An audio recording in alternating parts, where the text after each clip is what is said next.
Salut les autodidactes. Aujourd'hui, on va apprendre comment installer PostgreSQL et pgadmin sans erreur. Donc, PostgreSQL 5 et pgadmin 4. Donc, sans plus tarder, nous allons commencer. Donc, je suis sur ce site et vous arriverez sur cette page. Donc, sur cette page, vous allez voir en fonction de votre système d'exploitation. Donc, moi, j'utilise un Windows. Donc, l'installation sera, je vais utiliser le Windows pour faire l'installation. Donc, je vais choisir un Windows 64 bits. Donc, si vous avez un Windows 32 bits, donc c'est pas supporté, donc vous serez obligé de télécharger la version 10.23. Mais ici, moi, j'utilise un Windows 64 bits, donc je vais choisir le PostgreSQL 15 et je lance le téléchargement. Donc, j'ai téléchargé, j'ai déjà fait le téléchargement, donc moi, je ne vais plus continuer le téléchargement, je vais annuler le téléchargement et on se retrouve après votre téléchargement. Une fois que vous avez téléchargé PostgreSQL, vous allez aller chercher le fichier d'installation. Donc ici, donc moi SQL qui est ici, donc moi j'ai mon fichier ici. Donc je vais exécuter le fichier en tant qu'administrateur. Donc vous faites un clic droit et vous cliquez sur exécuter en tant qu'administrateur. Donc on appuie sur lui et on lance.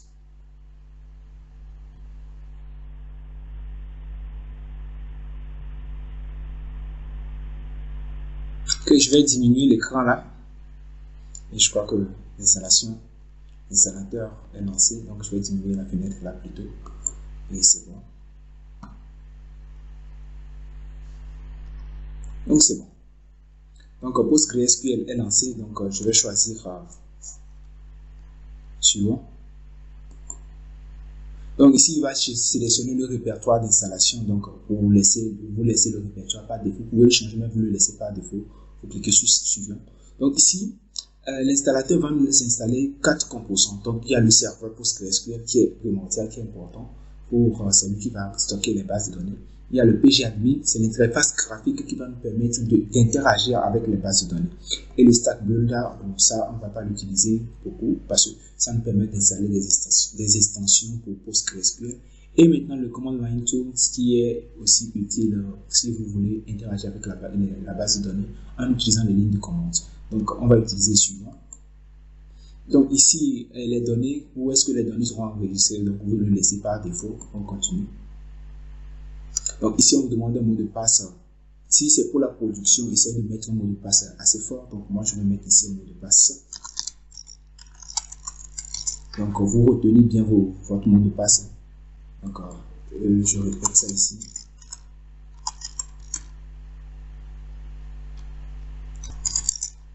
Ok, c'est bon. J'appuie sur suivant. Donc, vous allez laisser le port, parce que c'est un serveur, donc il faut un port de connexion. Donc, vous avez laissé le port par défaut. Donc, et le localhost aussi, c'est-à-dire le serveur local, vous laissez ça aussi par défaut. On continue. Donc, ici, ça fait en fait la somme de tout ce qui est installé. Donc, si c'est tout est OK, vous appuyez sur suivant. Et maintenant, l'installation est lancée. On attend juste que l'installation se termine et c'est bon.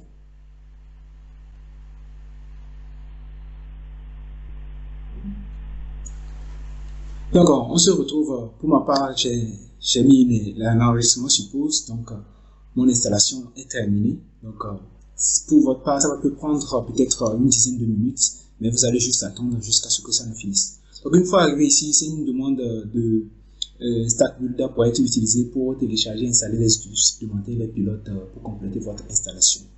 Pour l'instant, si vous n'en avez pas besoin, vous n'avez pas besoin de le cocher. Si vous avez besoin de ça, vous pouvez le cocher pour installer le Stack Builder pour les extensions.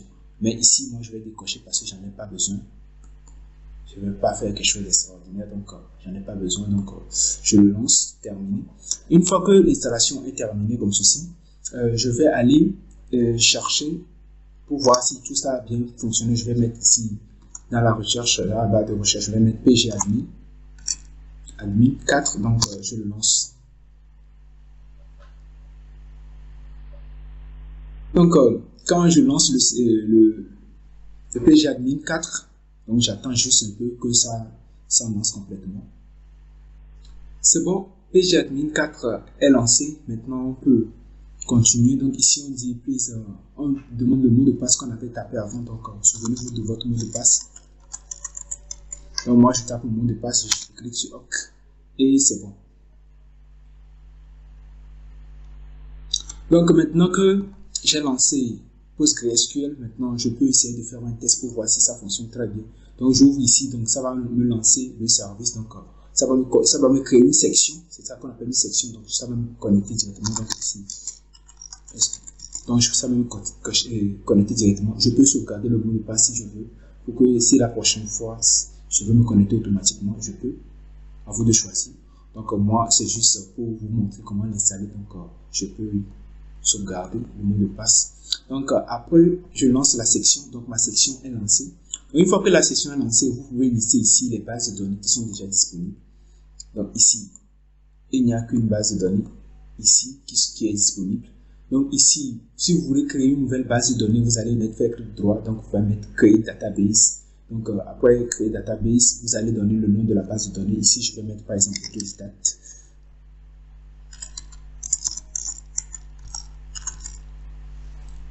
Ok, maintenant que c'est fait, je peux sauvegarder.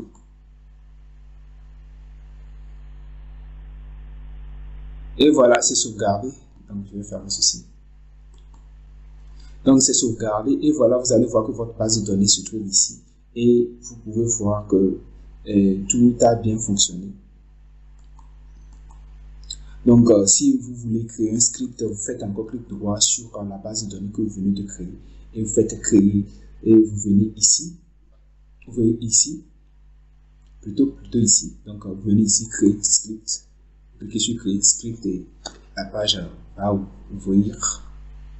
Et voilà, vous avez votre page ici, donc vous pouvez créer, ajouter des requêtes à la fin et vous aurez le résultat. Donc on va juste essayer de créer une table pour voir si tout va bien fonctionner.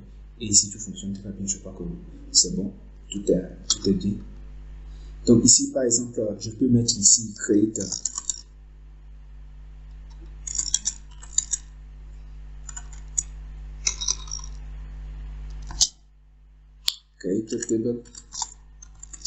Donc je vais nommer la table étudiant.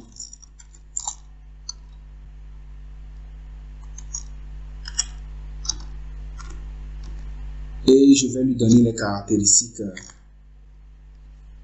Je vais lui donner par exemple le matricule. Je veux que ça soit un entier, un int.